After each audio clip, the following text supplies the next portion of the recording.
எல்லாருக்கும் வணக்கங்க. ஸோ நம்ம எல்லோரும் நம்மளை சுற்றி வந்து பார்த்திங்கன்னா இப்போ காலம் பயங்கர தீவிரமாக போய்கிட்டு இருக்குது. எல்லாருக்குமே தெரியும் இல்லையா?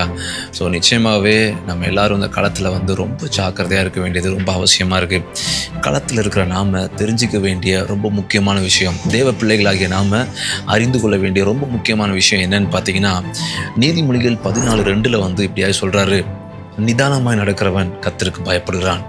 ஸோ இந்த ஒரு களத்தில், இந்த எலெக்ஷனில் நீங்களும் நானும் ரொம்ப நிதானமாக செயல்பட வேண்டியது ரொம்ப அவசியங்க.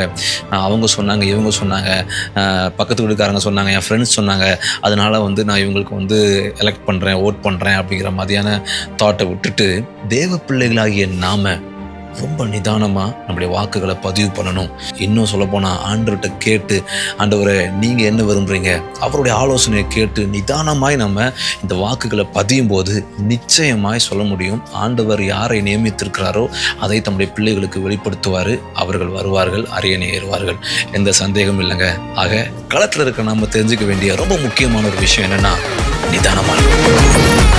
ஹலோ, களத்தில் இருக்கும் நாம் அறிந்து கொள்ள வேண்டிய ரொம்ப முக்கியமான விஷயம், நிதானமா நம்ம வாக்க பதிவு பண்ணணும். அப்படிதான். இது என்ன இருக்கு?